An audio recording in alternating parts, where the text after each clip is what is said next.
დღევანდელ დილას აქტივისტთა ნაწილი ევრომაედნის მიმდებარედ თავშესაფრებში შეხვდა. მათ სიცივეს თავი შეაფარეს და კუთვნილის საკვები მიიღეს.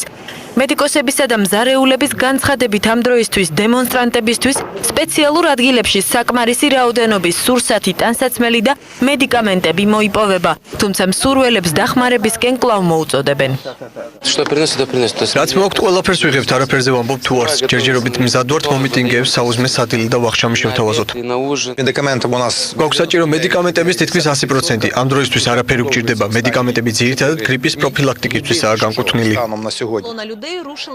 დღესდილიდან აქტივისტთა დაკავება დნეპროპეტროვსკში 3000-მდე ადამიანმა გააპროტესტა.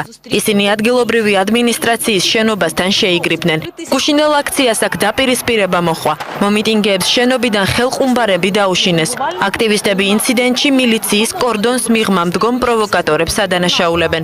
დაპირისპირების შემდეგ მილიციამ 14 დემონსტრანტი დააკავა და ორთვიანი პატიმრობის განაჩენი 5 საათში გამოუტანა. შეტაკების შედეგად TV-34-ის ჟურნალისტები დაშავდნენ. ყველანი შეიარაღებულები იყვნენ, მოვარდნენ და მიწაზე დაწოლას მაიძულებდნენ. ეუბნებოდნენ გადაღება შეწყვიტეო. შემდეგ კამერა დაამტვრიეს და მიყვიროდნენ მუხლებზე დადექიო. რამდენიმე საათის წინ ხმაური იყო დონეცკში მიმდინარე აქციაზეც.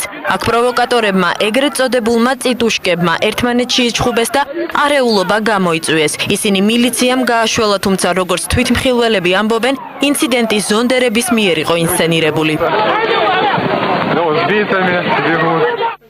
გასულ ღამეს საერთო საქმის აქტივისტებმა 2 სამთავრობო შენობა დაიკავეს. ისინი ჯერ აგრარული პოლიტიკისა და სურსათის სამინისტროში შეიჭრნენ. შემდეგ კი იუსტიციის სამინისტრო დაიკავეს, რასაც მინისტრის სპეციალური განცხადებაც მოჰყვა. ოლენა ლუკაში მომიტინგეებს საგანგებო მდგომარეობის გამოცხადებით დაემუქრა.